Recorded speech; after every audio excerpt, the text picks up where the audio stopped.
They thought leaving me sick and helpless while they jetted off to LA was the end of my story. They said, "Off to Hollywood, don't call." But what they didn't know was, my silence wasn't weakness. It was the calm before the storm. And when I made my comeback, it wasn't just loud, it shook their world. Betrayal in the moment of weakness cuts deeper than any other wound because it strikes when you are already most vulnerable, when your body is fighting just to hold on and your heart craves even the smallest sign of care. I remember lying there, weak and drained, the room spinning as if gravity itself had turned against me. Food poisoning had knocked me down so hard that I could barely lift my head, let alone stand on my own feet. My skin burned hot one moment and turned cold the next, sweat soaking through the sheets as my stomach twisted with relentless pain. In moments like that, the only thought that keeps you steady is the hope that family will be there, that the ones who call themselves closest to you will not let you suffer alone. But instead of comfort, I was met with silence, followed by the echo of laughter and excitement as suitcases rolled across the floor and doors opened to the promise of California sunshine. I could hear them speaking in the next room, their voices light and careless, already dreaming of Hollywood streets and palm trees. And then came the words that carved themselves into my memory, "Off to LA, don't call." It wasn't just a trip, it was abandonment disguised as freedom. They didn't want the burden of my illness to interrupt their fun. In their eyes, I was disposable for the moment, a forgotten presence weighed down by weakness while they chased lights and cameras. There is no loneliness like lying sick in a house that suddenly feels empty, every shadow reminding you that someone should have been there but isn't. I tried to reach out, to whisper that I needed water, that I needed someone to sit by me until the fever passed, but no one listened. The walls didn't answer, the air didn't care, and the people I trusted most had already chosen elsewhere over me. The betrayal wasn't just that they left, it was that they left knowing I was in no condition to care for myself. That knowledge turns the cut sharper, because it tells you it wasn't ignorance, it was choice. I thought about all the times I had stood by them when they were unwell, how I had missed outings and canceled plans to stay behind with soup, blankets, and quiet company. I thought about the loyalty I had given freely, never imagining that when the roles reversed, I would be treated like baggage left behind at the curb. My sister's laughter echoed as they loaded the car, her excitement louder than my pain. My parents' voices carried the rhythm of people who couldn't wait to leave. In those sounds, I found the raw truth. They didn't see me as someone worth sacrificing for. The body weakens under sickness, but betrayal weakens the spirit. It made me question my worth in their eyes, whether my role in the family was simply to endure and accept while others lived freely. Every cramp, every shiver of fever became not just a physical battle, but a reminder of how easily I was forgotten. The food poisoning was temporary, the abandonment felt permanent. I was caught between the urge to call them back and beg them to reconsider, and the bitter pride that refused to let me plead for scraps of love. That moment stretched longer than the hours on the clock. Each tick carried the weight of their absence. Each shadow stretched across the room like a reminder of their decision. The house no longer felt like a home. It became a hollow space where betrayal lingered in every corner. Even the smallest sounds, the hum of the refrigerator, the creak of the floorboards, seemed to mock me, as if the very place I lived in had sided with them, reminding me that I was alone. Yet in that silence, in that unbearable stillness, the pain grew into something else. I began to see clearly the difference between words and actions. Family may say you matter, but in moments of crisis, their choices reveal the truth. And the truth here was undeniable. My suffering was not enough to hold them back. They had measured their priorities, and I had not made the cut. That realization sat heavy on my chest, but it also lit a spark. Betrayal forces you to confront realities you may have ignored for too long. I saw how easily I had been cast aside, and though I was too weak to move at the time, my mind began to trace the outlines of a future where I would not allow myself to be treated as optional. Every minute I lay there, fighting the sickness on my own, was another stitch in a scar that would not heal quickly. But scars, once they form, carry stories of survival, of hurt, and of the silent promises you make to yourself when no one else is listening. The betrayal in that moment wasn't loud. It wasn't dramatic in the way movies make abandonment look. It was quiet, ordinary, disguised as just another trip, just another choice. And maybe that's what makes it even more painful, because betrayal often doesn't announce itself with thunder. It slips in during moments when you expect love most, hiding behind smiles, behind careless words, behind doors closing while you lie in bed too weak to protest. It is a theft, not just of care, but of trust, of belonging, of the certainty that you matter. And once it is stolen, nothing feels the same again. Family's choice of favoritism reveals itself not in grand declarations, but in the subtle, repeated decisions that add up until the pattern can no longer be ignored. From the very beginning, it was always clear that my sister carried the spotlight, that her dreams were not just hers alone but became the collective mission of my parents. Every small achievement of hers was celebrated like a national victory, every misstep carefully smoothed over so the shine on her image would not dim. Meanwhile, my accomplishments were treated as background noise, acknowledged politely and then brushed aside as if they held no real weight. The favoritism was never admitted out loud, yet it seeped into everything, shaping the way we lived, the way choices were made, and the way I was made to feel invisible. When the chance to go to Los Angeles appeared, it wasn't surprising who they chose to invest in. My sister's passion for Hollywood, her constant talk about lights, cameras, and fame made her the obvious candidate in their eyes. It didn't matter that I had needs of my own, or that I was lying sick at home, fighting against pain that left me too weak to walk. What mattered was the image of her chasing her dream, and the story they wanted to tell of being supportive parents to a daughter with ambitions that could dazzle an audience. I was reduced to an afterthought, a shadow cast behind their excitement, because the choice had already been made long before the opportunity even arrived. Favoritism is a silent poison. It doesn't just create distance between siblings, it fractures the very foundation of family. When one child is placed on a pedestal, the other is left struggling to find footing in the cracks below. I grew up learning to accept scraps of attention, teaching myself not to expect the same praise or recognition. My sister's report card was framed and displayed on the wall. Mine was stacked quietly in a drawer. Her achievements earned family dinners in her honor. Mine were brushed off with a distracted "good job," while conversations quickly returned to her next performance, her next plan, her next step towards stardom. It would be easy to say I was jealous, but jealousy wasn't the heart of it. It was the constant reminder that no matter what I did, I would never measure up in their eyes. Even when I succeeded, the bar was shifted, raised higher, or ignored entirely. When I stumbled, my mistakes were magnified, treated as proof of my inadequacy. Yet when she faltered, they rushed to protect her, to shield her, to rewrite the story so her shine remained untarnished. Living in that kind of imbalance forces you to carry a weight no one else acknowledges, a weight built from years of quiet neglect and subtle dismissal. The LA trip was simply the latest chapter in a long book of favoritism. As I lay sick, their decision was made with startling ease: leave me behind and take her forward.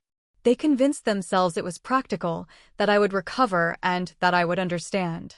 But beneath their excuses was the truth they didn't want to confront, that they valued her dreams more than my health, her opportunities more than my presence, her joy more than my pain. The betrayal of being abandoned in illness was sharp, but what cut even deeper was knowing it was done because I wasn't the favored one. Favoritism also comes with an unspoken cruelty. It forces you to compare yourself constantly, even when you don't want to.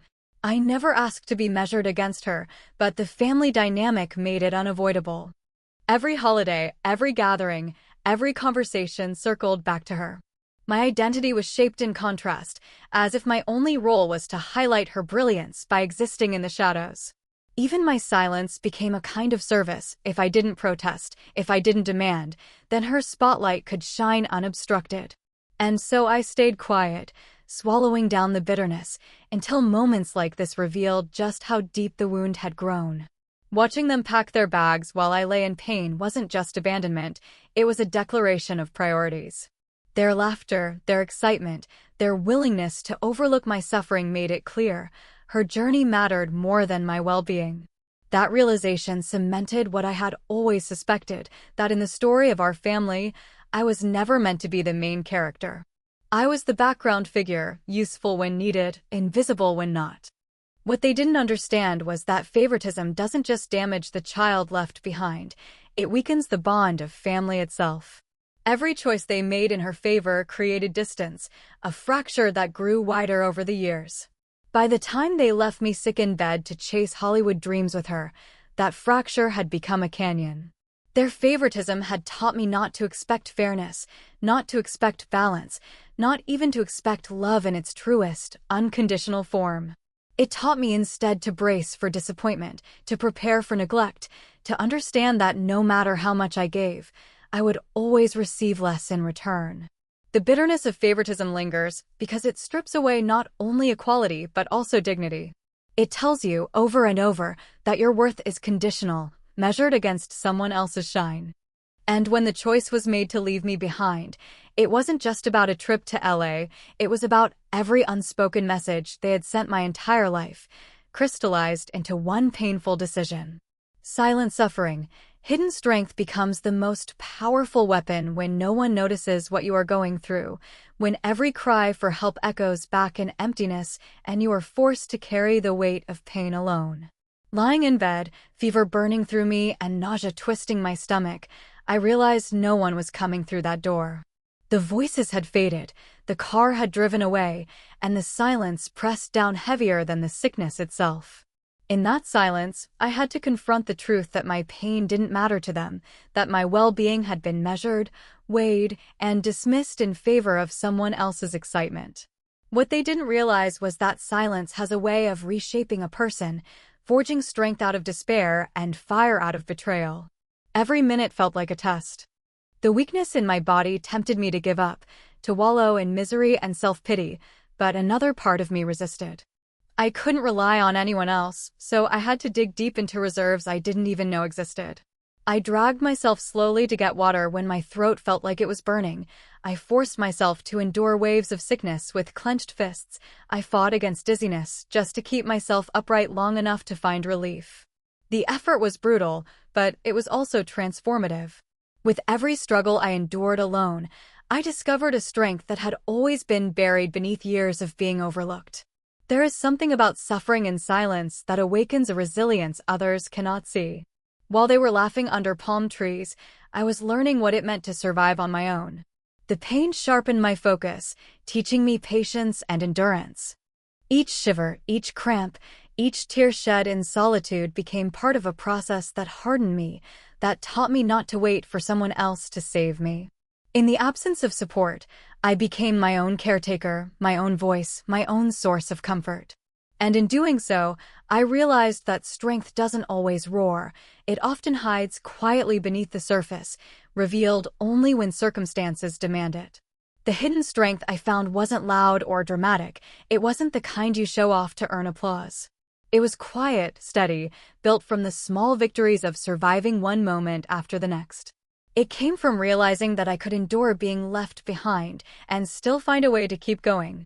It came from acknowledging the loneliness without letting it crush me. It came from deciding that my worth could not be defined by the ones who abandoned me. These realizations didn't come all at once, but slowly, in the stillness of that empty house, where my thoughts were louder than the ticking of the clock. Silent suffering is often misunderstood by others. They see the calm exterior but don't realize the storms you endure within. To the world, it might look like I was simply resting, waiting for the illness to pass. But inside, it was a battle, a clash of exhaustion, hurt, and determination. No one will ever truly know the strength it took not to break down in those moments, the strength it took to let the pain wash over me without screaming into the emptiness. That's the curse of hidden strength. It remains invisible to everyone but the one carrying it. And yet, that invisibility is also what makes it powerful. It belongs entirely to you, forged in solitude, untouchable by anyone else.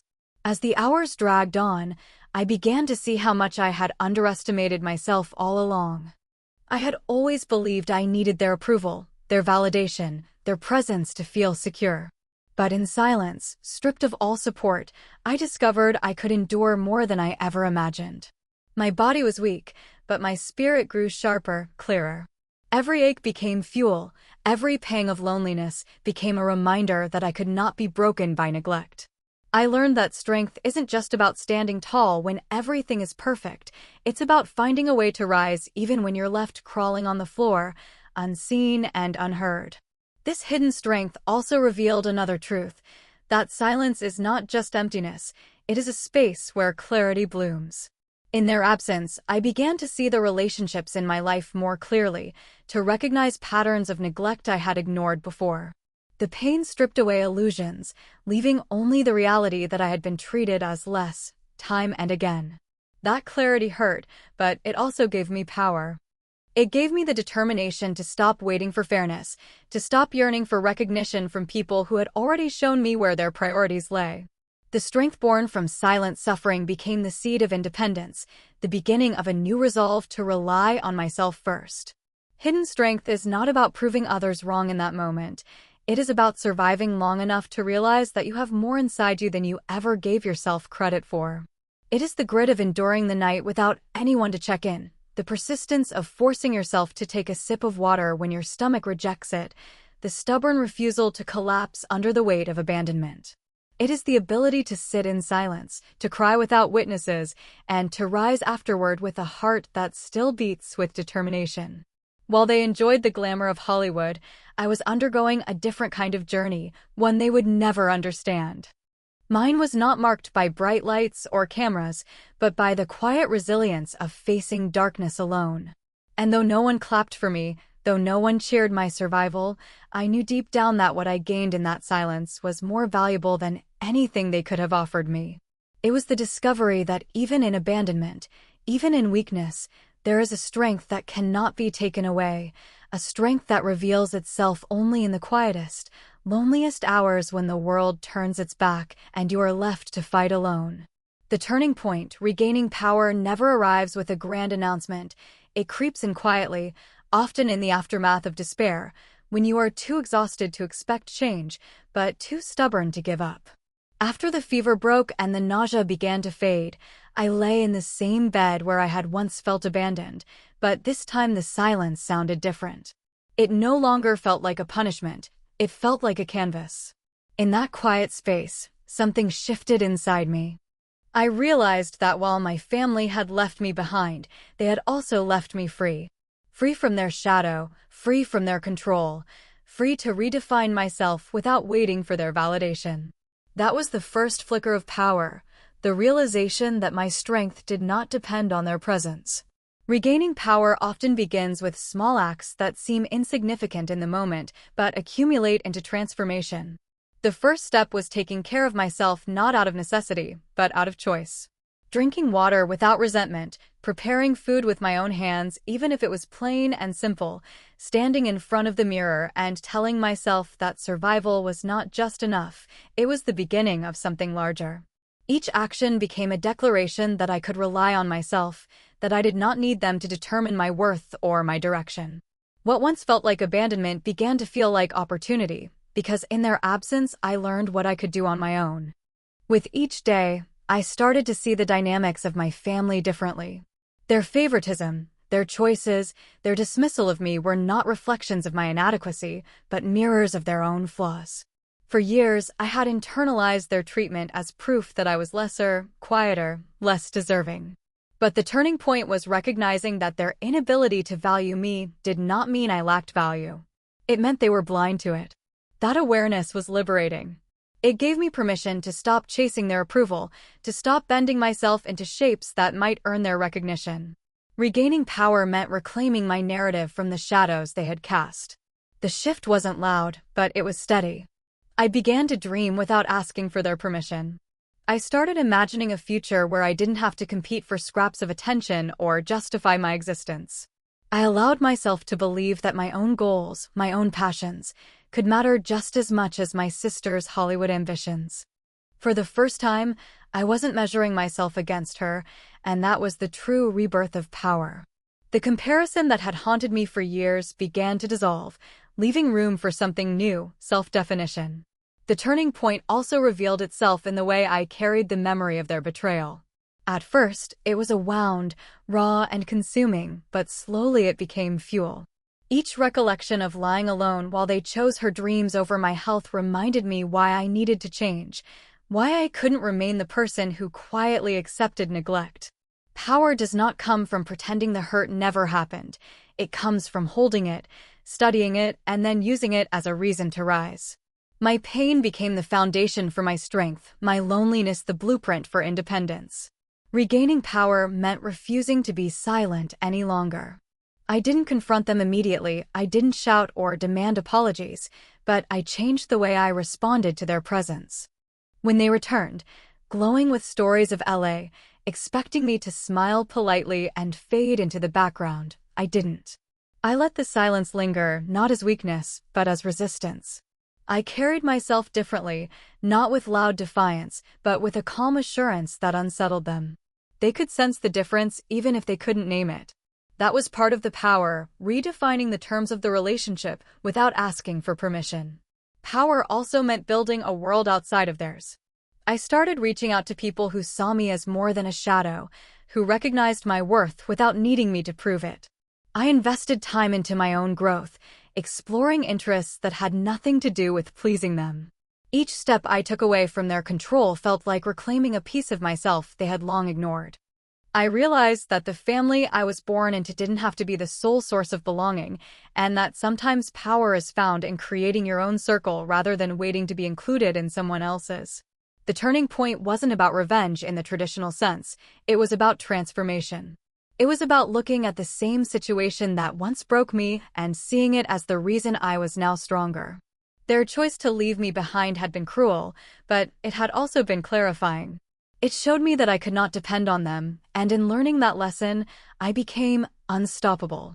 Regaining power meant no longer living in the shadow of their decisions, but instead, creating my own light. Every glance in the mirror became different after that shift. I no longer saw the person left behind, abandoned and forgotten. I saw someone who had endured betrayal and still risen. Someone who had discovered strength in silence and clarity in pain. The reflection was not flawless, but it was resilient, and resilience is the purest form of power.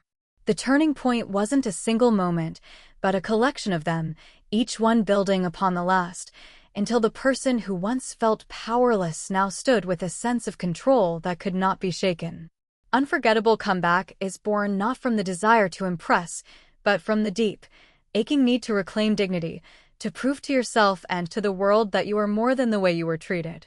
The moment I decided I would not stay in the shadows of their choices any longer, the comeback began to take shape. It wasn't about plotting dramatic revenge or staging some loud confrontation. It was about building myself so completely that their neglect no longer defined me. The betrayal had left scars, but those scars became reminders of why I had to rise higher than they ever expected. The comeback started quietly, with determination stitched into small daily actions. I pushed myself to grow in ways they never thought I could. I invested in my own skills, worked harder than ever, and turned every ounce of pain into fuel for progress. While they boasted about my sister's Hollywood adventures, I was laying the groundwork for something even stronger, something that wasn't dependent on glamour or fleeting applause. My victories would not be borrowed from someone else's shine. They would be mine, carved from perseverance and resilience. What makes a comeback unforgettable is not just the success itself, but the contrast between the way you were underestimated and the way you ultimately rise. They thought I would always remain the quiet one, the background figure, the one too weak or too unimportant to shape anything meaningful. That image of me was convenient for them because it allowed them to focus all their attention on her. But when I began to step into my own, when I carried myself with confidence that had been forged through loneliness and suffering, it disrupted the story they had written for me. They could no longer pretend I didn't matter, because my presence demanded acknowledgement. The true essence of an unforgettable comeback lies in transformation. It is not about returning as the same person, it is about returning as someone unrecognizable to those who once overlooked you. My silence had hidden my strength for too long, but once I tapped into it, I made choices they could not ignore. I sought out opportunities beyond their reach, forged connections that had nothing to do with their influence, and built a foundation that belonged entirely to me. The very family that once left me behind had to watch as I moved forward without needing their approval. That shift in power is what makes a comeback unforgettable. It forces those who doubted you to confront the reality that you no longer need them. Every story of neglect carries with it a turning point, and my comeback became the living proof of mine. They had laughed, they had prioritized her dreams over my health, but now they had to live with the knowledge that their dismissal had only made me stronger. My achievements were not designed to compete with hers, but the contrast was unavoidable. While she was chasing lights, I was building a life of substance, and the difference became impossible to ignore. Their favoritism, once so blatant, began to feel like a hollow choice because I had proven that my path had worth, depth, and permanence. The most powerful part of a comeback is the quiet satisfaction of no longer needing validation. My strength wasn't for them, it was for me. But their reaction, the shock in their eyes when they realized how far I had come, added a certain sweetness to the journey. The very people who had said, "Don't call," now found themselves watching me from the sidelines, unable to deny the person I had become. That was the victory, not their acknowledgement, but the undeniable truth that I had risen beyond the place where they left me. An unforgettable comeback doesn't always roar. Sometimes it speaks through presence, through success, through resilience so visible it cannot be dismissed. Mine became a story they would never forget because it was born out of the very moment they thought I was weakest. Their abandonment had written the beginning, but I wrote the continuation, and the difference between those two chapters is what carved the memory into permanence. My comeback became the reminder they could not escape, that the one they left behind was the one who stood tall in the end, stronger, sharper, and no longer bound by the weight of their choices. The lesson they'll never forget is carved not in words, but in the weight of consequences, in the undeniable reality that actions leave marks far deeper than they ever imagined. For years, they operated under the belief that I would always remain quiet, that I would endure their favoritism, their neglect, their choices that placed me second without ever demanding more. They assumed my silence was weakness, that my loyalty would keep me tethered no matter how far they pushed me aside. But lessons have a way of arriving when least expected, and the one they received from me was born from every scar they left behind. When they told me off to LA, "Don't call," they believed those words would fade, that my life would pause until they returned, that my role was to wait patiently in the shadows while their golden child basked in the glow of palm trees and city lights. But what they failed to understand was that abandonment is a teacher and betrayal sharpens perspective. I didn't remain the same person they left behind. I grew in their absence, stronger and more resolute than they ever believed possible. And when they returned, expecting the same dynamic, they found someone unrecognizable, someone who no longer accepted scraps of attention, someone who carried themselves with the dignity they once denied me. That was their lesson, that silence cannot be mistaken for weakness forever. The lesson they'll never forget is that every choice has a cost. They chose to prioritize her dreams over my well-being, and in doing so, they forfeited the right to hold the same power over me. When they left me sick and alone, they taught me that I could survive without them, that my strength was not tied to their presence. And once I learned that, I no longer needed their approval, their validation, or their favoritism. The dynamic shifted forever, not because I shouted or demanded change, but because I carried myself differently. The balance of power tilted, and they had to live with the knowledge that it was their own decision that created the shift.